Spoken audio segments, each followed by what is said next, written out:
Satyavan a 23 ans. Il est arrivé à Auroville à l'âge de 15 ans, seul, sans ses parents, une volonté individuelle. Mais tout de suite, je veux dire que en ce moment, je me trouve, disons, dans une situation positive.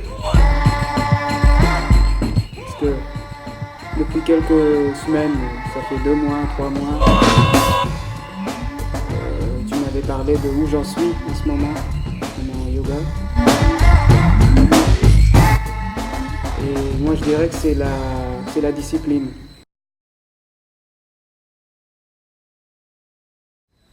C'est la continuité, ça se dit Continuité, oui. continuité et la conscience en tout ce que je fais. Et donc, ces dernières semaines, j'ai eu que ça en fait, c'était très fort. C'est me réveiller tous les jours, tous les matins à 5h ou 5h30, faire mon sport. Et je le vois, quand je fais pas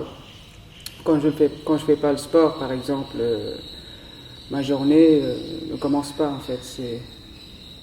Je suis moins concentré, il y a toujours une paresse dans le corps et dans l'esprit.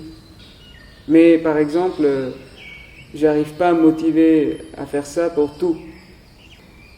Je suis là, j'habite à Auroville depuis 6 ans maintenant, je suis arrivé en 2010.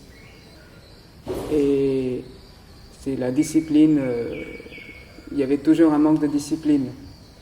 Tu as dit discipline, comment c'est arrivé? Comment c'est arrivé? Est-ce que c'est toi qui a poussé quelque chose C'est la frustration en moi qui a créé ça? Qui a créé ça, qui a donné naissance à ça, parce que j'en pouvais plus, je pouvais plus me voir comme ça, tu sais, feignant ou procrastiner. Parce que pour moi, je ne progresse pas sans la discipline. Donc ce que tu veux, c'est progresser. Oui. Sinon, c'est pas la peine d'être là, c'est pas la peine d'être ici. Sinon, quoi, je peux vivre pas dans une société de consommation où tous les jours, tu attends le lendemain pour refaire la même chose que tu as fait hier, en espérant que ça va te rendre heureux ou satisfait. Pour moi, non, ça ne marche pas comme ça. Qu'il n'y a pas d'autre voie, ça c'est le seul chemin. Si je veux accomplir quelque chose, si je veux continuer mon yoga, en fait, c'est la discipline qui est, comment dire, pas nécessaire, mais plus que nécessaire. C'est essentiel. C'est essentiel. Je ne peux pas faire sans, quoi. Parce que ça ne vient pas spontanément. Il y a toujours, il faut quelque chose pour motiver. Et quand ça deviendra naturel, normal, là, je peux dire que je peux passer à autre chose. Là, quand ça devient vraiment, ça devient une partie de moi que je ne peux pas enlever ou que je ne peux pas ignorer. Donc, ouais. Pour moi, c'est la discipline. La liberté, ça a été, c'est toujours là.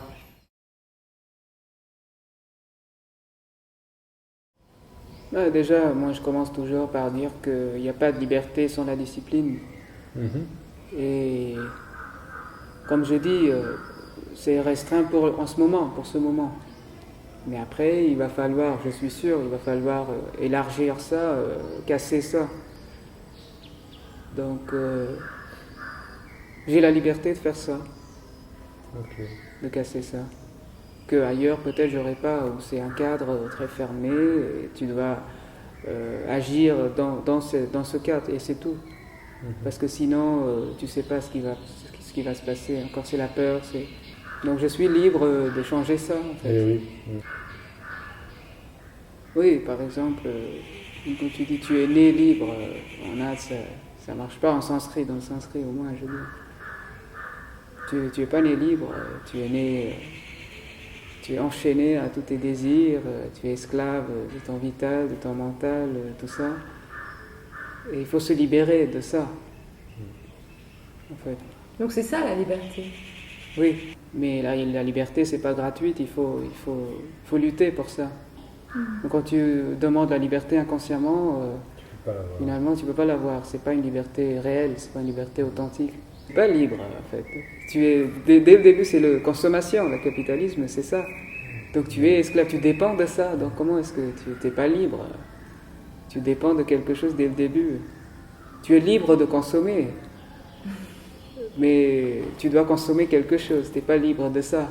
Et après, pour moi, la liberté, c'est la liberté du progrès.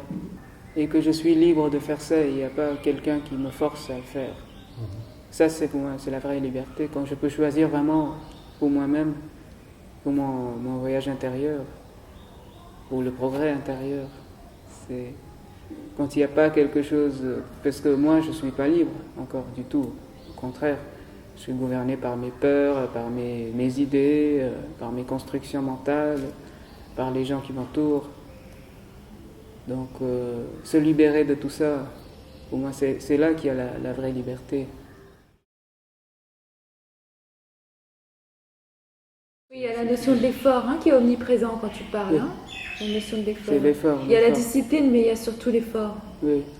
Et j'y pensais ici à Auroville, c'est par exemple dehors, mon père ou n'importe qui travaille quelque part, c'est quoi qui force l'effort? C'est l'argent, c'est le salaire, c'est survivre. Les obligations. Les obligations, mais c'est surtout l'argent, c'est gagner de l'argent qui dit ok, non, je dois me réveiller à 5 heures parce que j'ai un meeting à telle heure et je dois me préparer. Mais ici, on n'a pas ça, vraiment.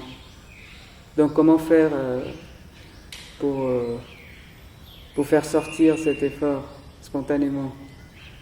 Si tu n'es pas obligé par quelque chose d'extérieur, alors comment tu fais? Dans ton expérience, qu'est-ce que tu observes? Qu'est-ce qui fait que finalement tu vas te lever? Oui. Enfin, je dis pas qu'il n'y a pas d'influence extérieure du tout, il y a ça bien sûr. Mais le plus important, c'est cette frustration. Maintenant, j'arrive plus à me voir incomplet, à voir mes défauts. Ça m'irrite. Quand je fais pas quelque chose 100%, je le vois. Quand je suis pas là, tout bien concentré, c'est pas quand le travail n'est pas bien fait. Et quand il n'y a pas ça, je le sens tout de suite. Tu sens quoi? Tu sens où ça se passe? Ici. Il y a quelque chose qui me dit. Il y a une sensation, une voix, je sais pas. Mais ici, tu veux dire dans ton cœur? Oui, c'est ici. Pour moi, ça se passe souvent ici. Ici, c'est de la merde souvent. Mais ici, c'est le vrai truc, je le sais. Quand il y a quelque chose qui s'agite là, je sais que ça va pas. Ouais. Mais ici, ça s'agite tout le temps, donc c'est pas la peine en fait. Parce que là, ça s'agit tout le temps et c'est un autre défaut en fait. J'écoute trop souvent ça. Enfin, le mental, l'esprit, je sais pas comment dire. Mais ce bruit ici, je dis tout simplement, c'est le bruit. Quand c'est mieux de me concentrer là. Et je le sais. Et quand je fais pas ça, à cause de cette peur ou des insécurités, je continue à écouter ça. Là, je sais que je le fais pas. Et là, c'est un défaut parce que je fais un truc que je dois pas faire et que je sais qui ne mène à rien en fait. Quand ça m'empêche de progresser, là, à ce moment-là, je peux dire que je dois pas le faire. Là, c'est une obligation pour moi parce que ça m'empêche de progresser, d'atteindre le but que je veux atteindre. C'est apprendre plus, être plus conscient. Oui, c'est ça, être dans la conscience tout le temps. C'est être efficace, c'est pas perdre mon temps en faisant des trucs inutiles. Perdre mon temps, c'est quand je suis pas concentré, quand je suis pas dans la conscience. D'accord. Donc je dis pas que perdre mon temps c'est quand je fais rien. Non, mais quand je fais rien. Mais si je suis dans la conscience et je suis là, je regarde, j'observe les arbres, les oiseaux, là pour moi c'est pas une perte de temps. Et si je suis juste là et je sais que je dois faire autre chose, il faut faire ça, et pourtant je pose mon cul et je bouge pas, là c'est une perte de temps. Donc ouais, pour moi la clé c'est la conscience et le progrès. Après, il y a le temps. Et des fois, ça m'irrite que je sois irrité de ma journée. Parce que je sais qu'il y a 24 heures et je ne peux pas avoir plus que ça. Donc, il y a des limites aussi. Des fois, il faut savoir être... C'est là qu'il y a la patience qui rentre. C'est la patience aussi qui est très, très importante. Et je découvre ça aussi. Au lieu d'être tout le temps pressé, d'attendre le résultat, c'est la patience qui te donne des récompenses aussi pour moi. Et pour moi, c'est la persévérance dans le yoga, dans notre yoga, que Merdi, c'est la victoire et à ceux qui sont persévérants, qui ne se rendent pas. Donc pour moi, apprendre une langue, c'est ça, c'est après persévérance. Mais en tout, il faut faire ça. Mais pour moi, c'est venu à travers les langues. C'est l'outil, ce sont les langues. Okay. De la persévérance et la patience. Alors le sport, c'est l'outil de l'effort, de la discipline. Et la concentration. Et la concentration. Et les langues, c'est l'outil de l'efficacité, la persévérance. La persévérance et l'efficacité. La persévérance, c'est partout. C'est toujours... Sans ça, tu ne peux rien faire. Donc pour moi, un des buts, c'est ça aussi. Être conscient, être actif aussi. Et être ouvert, être réceptif.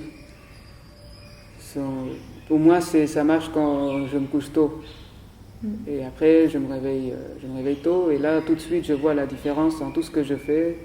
C'est plus facile de me concentrer, d'être ouvert, de faire les choses dans la conscience. Non, consciemment, d'abord, c'est avant de dormir, avant de rentrer dans cet état de sommeil, c'est se calmer complètement, c'est vider l'esprit. Pas vider, pour qu'il y ait un silence. C'est parce que moi, j'ai du mal avec ça. C'est le silence mental. Être dans la conscience, c'est tout le temps être ouvert. Comment tu peux avoir la conscience si tu n'es pas ouvert?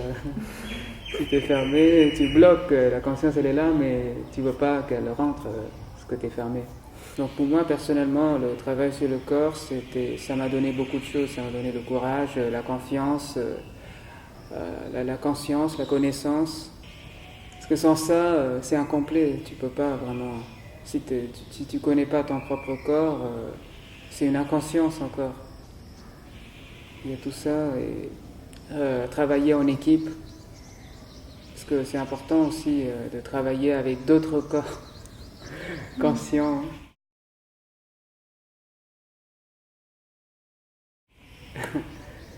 Pourquoi c'est important? Parce que on n'est pas dans les Himalayas où on est isolé de tout le monde. On est obligé, mais on est obligé aussi d'une certaine manière de collaborer, de socialiser, je veux dire travailler ensemble avec d'autres. Parce que c'est quand même, Auroville, c'est l'unité humaine, donc ça veut dire être ensemble. Pas forcément être ensemble physiquement, mais ici, je veux dire. Ensemble pour le travail, pour le travail, dans ses aspirations, oui, dans sa conscience encore. Bien sûr, chacun de nous a son propre chemin. Mais on peut dire que la destination ou le but, c'est un. Bien sûr, on le voit différemment, chacun, mais finalement, je crois que c'est quelque chose qui est un. Et on va tous vers ça. C'est comme Krishna qui dit à Arjuna, tu peux me donner n'importe quel nom, n'importe quelle religion, c'est ce qu'il entendait. Mais à la fin, tous les chemins mènent à moi. De toute façon, tu viendras à moi, tu peux m'appeler ce que tu veux, tu peux prier comme tu veux, mais à la fin, tu viens vers moi. Donc c'est le ça. Père de divin.